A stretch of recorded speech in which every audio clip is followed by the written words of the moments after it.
my name is Mouse and I talk about books and book related things, and today I'm going to be talking about my January TBR. Welcome to 2021.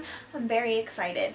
It is 2 days before Christmas, so very excited to discuss the things I'm going to be reading in January. Disclaimer, there's only 11 books on this TBR. Last year I always scheduled 20 books for myself, but this year I am only doing 10 to 15 per month because I am relaxing. Do I think it will work? No, not at all, not even a little bit. But let's talk about the things I'm going to be reading this month. The first is going to be Vampires Never Get Old. This is an anthology. I keep putting it off. I've had it with the cover off. It's in my bag of books. I've had it for a couple of months now, and I just have not read it. I think I've had it since October, actually. And it is an anthology about vampires, which I am very excited to read. I just have not done so. Because anthologies I always want to read, but then I'm just like, what if I don't get enough story and I'm sad about it? So then I just don't, I put them off.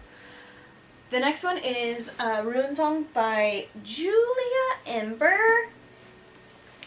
This one, my friend Alicia actually bought this for me. Thank you, Alicia. And I mean, it's gay.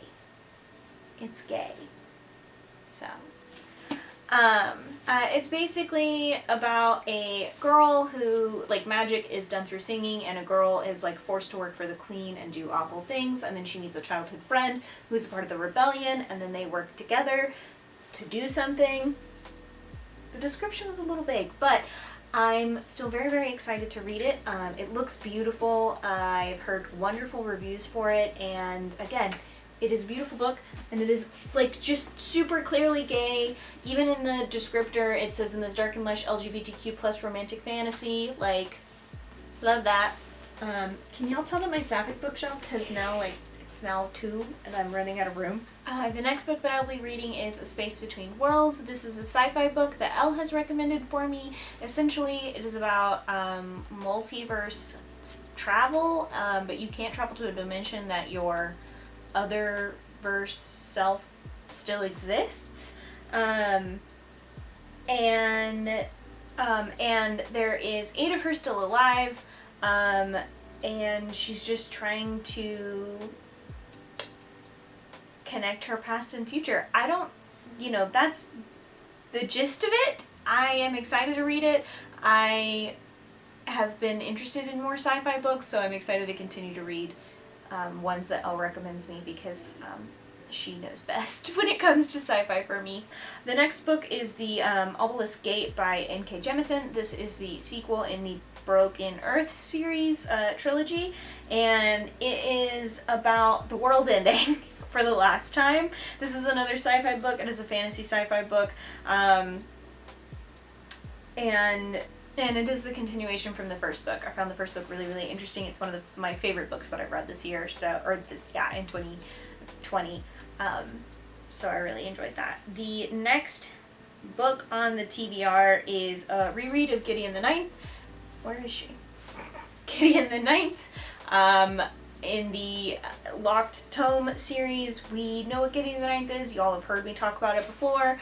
I can't really describe what it is about because I think I need to read it again to fully understand it, which is why I will be rereading it.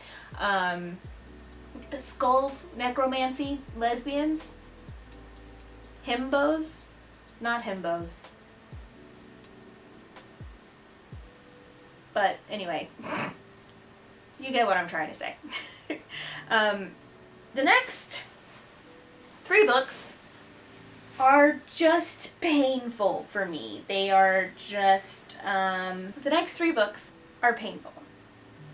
If you'll recall, this past year, I reread the Selection series, and I hated it. Following that mindset, that train of thought, I will be reading the Matched trilogy.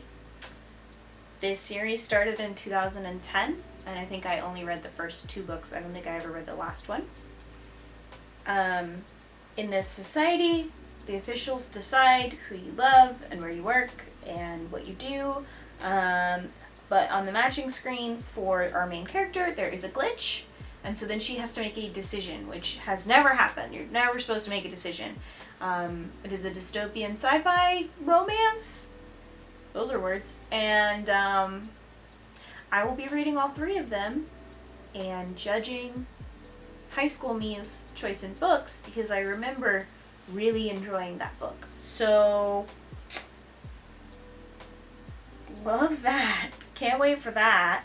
The next book is The First King of Shannara. This is book 0 in the original Shannara series. I think it just explains a little bit more of the backstory. It is not, like, it's 489 pages, which is about the regular length of most of the Shannara books. So it's not a novella per se, but it is like the prequel to the original trilogy. And so I'm really excited to get my hands on it.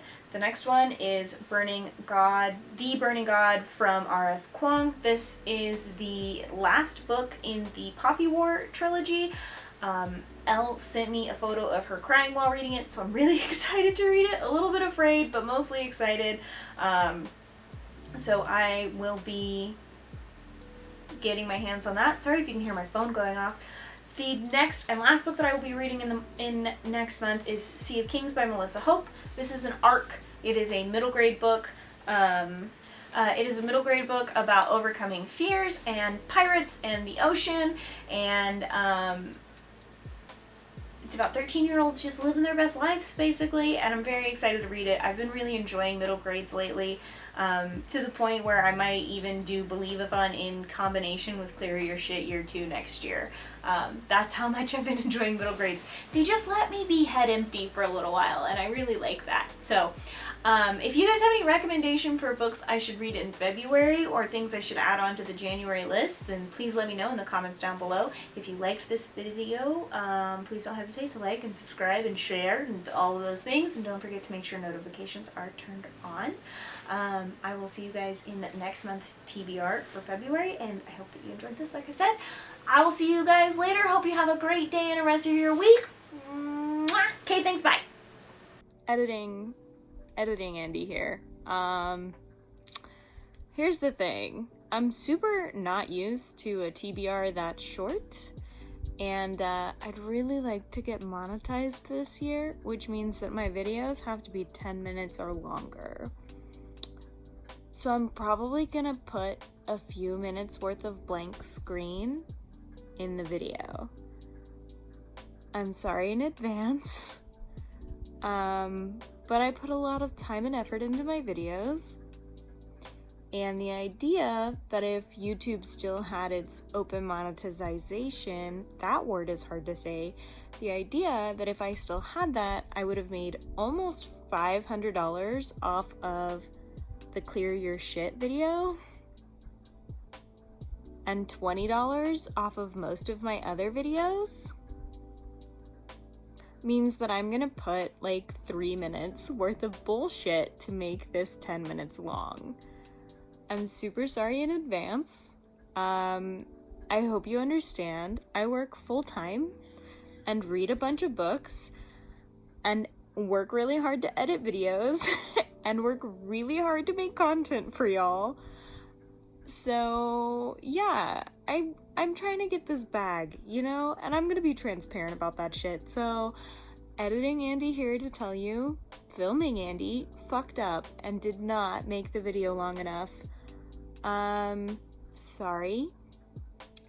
I've been told my voice is soothing, so maybe this is almost long enough to make up for the fact that I might put a little bit of a blank screen to make the video 10 minutes long. Sorry in advance. Like I've said 12 times, I hope you guys are having a great holiday season. Okay, thanks, bye.